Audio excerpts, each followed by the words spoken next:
ازيكم؟ يا رب تكونوا بخير. وصفة النهاردة او فيديو النهاردة هيكون عن الفخد الضاني. هنعملها بطريقة سهلة وبسيطة جدا، والطعم هيكون روعة جدا جدا جدا، يعني هتتمسح بجد. زي ما انتوا شايفين كده كنت بقطع بدوقهم. لو عايزين تشوفوا الفخدة عاملاها ازاي اتفرجوا معايا للاخر. ما تنسوش تشتركوا بالقناة وتعملوا لايك للفيديو وتشيروا الفيديو. هنا الصوص اللي انا استخدمته ده الصوص بتاع الفراخ. انا قلت اجربه على الفخدة الضاني بجد. يعني الطعم جميل جدا جدا جدا. هنا طبعا معايا الفخدة الضاني كانت في الفريزر وسبتها فكت، وهنحط البهارات بتاعتنا. اي بهارات عندكم حطوها. هقولكوا انا على البهارات اللي انا حطيتها. طبعا زي ما انتم شايفين كده البهارات اللي انا حطيتها، بصل بودر، توم بودر، 7 بهارات، رشة قرفة ورشة جنزبيل. دول يعني نص معلقة صغيرة مش معلقة كبيرة، وفلفل اسود، وحطيت معلقة كبيرة ملح، ورشة زعفران، و معلقة كبيرة برضو كركم، وبهارات كاري. انا حطيت بهارات كاري وحطيت بهارات كبسة كمان. حطيتهم كلهم وبعد كده قلبتهم مع بعض وتبلت بهم الفخدة.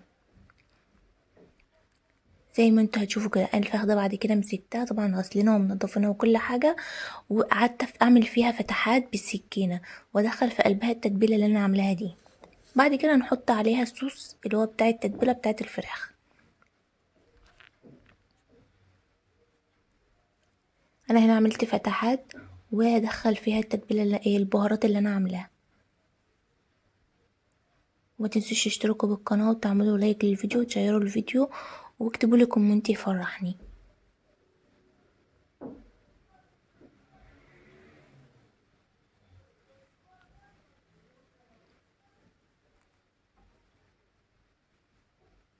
واللي ما تابعنيش لحد دلوقتي يا ريت يتابعني. طبعا هنا دلوقتي كده ببدأ في مرحلة ان انا اتبلها بالبهارات اللي انا عاملاها. هرجع اقول البهارات تاني: بصل بودر، توم بودر، بابريكا، إيه.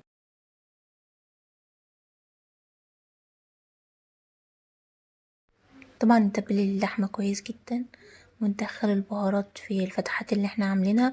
لو انتوا عايزين تحطوا توم كمان في الفتحات دي تمام، بس انا كده كده اصلا الصوص اللي انا مستخدماه في قلبه هو بطعم التوم.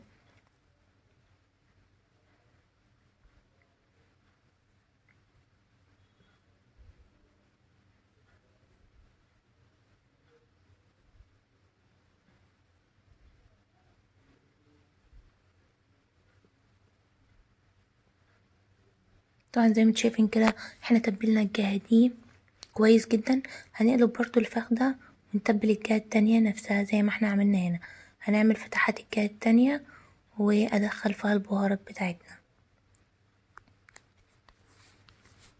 وارجع اقول لكم تاني: ما تنسوش تشتركوا بالقناه وتعملوا لايك للفيديو. لو انتوا لحد الان لسه مشتركتوش يا ريت تشتركوا وتفعلوا الجرس عشان يوصلكوا الفيديوهات بتاعتي.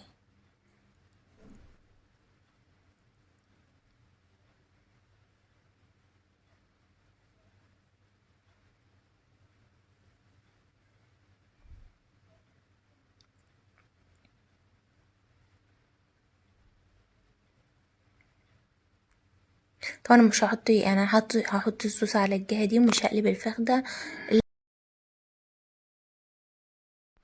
يعني مش هحط الصوص على الجهه التانية غير لما احط الفخده في الورق الفويل اللي انا هحطه، عشان الصوص ما ينزلش في الصينيه ويبقى انا اللي عملته راح على الفاضي.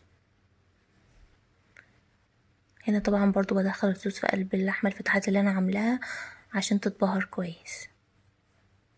ممكن انتوا تسيبوها في التلاجة ساعتين زي ما انتوا عايزين عشان تتبهر كويس كله يلقط من بعضه. بس انا بصراحة كنت مستعجلة. هنا طبعا انا جبت ورق فويل وحطيتها ورق فوق وورقة زبدة، بعد كده حطيت بصل وطماطم وبطاطس. زي ما انتوا عايزين الخضار اللي انتوا عايزين حطوا براحتكم. بعد كده هحط الصوص على الجهة التانية من الفخدة. ولو انتوا لسه موجودين معايا يا ريت لو لسه ما اشتركتوش في القناه تشتركوا، ولو انتوا مشتركين تعملوا لايك للفيديو وتكتبوا لي كومنت يفرحني، وفعلوا الجرس عشان يوصلكوا كل الفيديوهات بتاعتي، واستنوا للاخر. بعد كده هنقلب الفخدة لان انا عايزاها على الجهة التانية عشان اما اجي احمرها.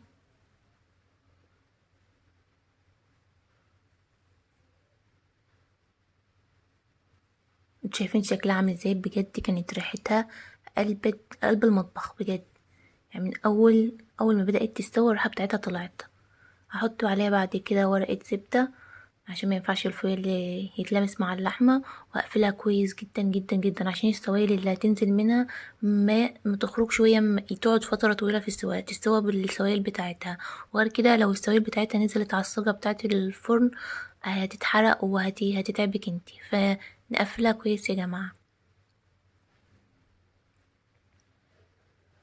هنا انا دخلتها الفرن ساعتين بالظبط، اول ساعة على درجة حرارة عالية، بعد كده وطيت درجة الحرارة لمدة نص ساعة او ساعة الا ربع. اخر ربع ساعة عليت درجة الحرارة تاني، وانا هفتحها قدامكم اهو.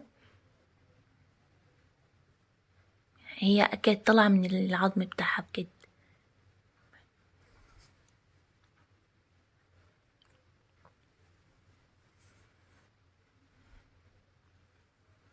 طبعا السوائل بتاعتها اللي نزلت منها دي لو انتوا عايزين تعملوها صوص ممكن تاخدوها تصفوها وتسيبوها على النار لحد ما تتكثف اكتر.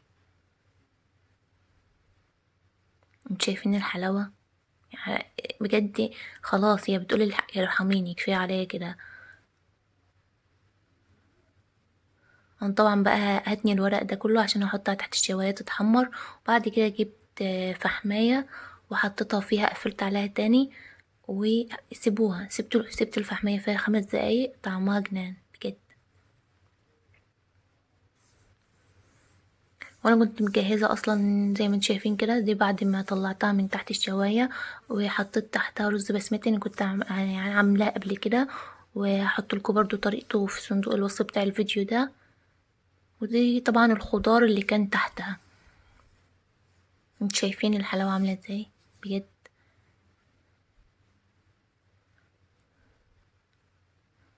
طبعا نرش على وشها اي نوع مكسرات او اي خضرة، اي حاجة يعني مش شرط.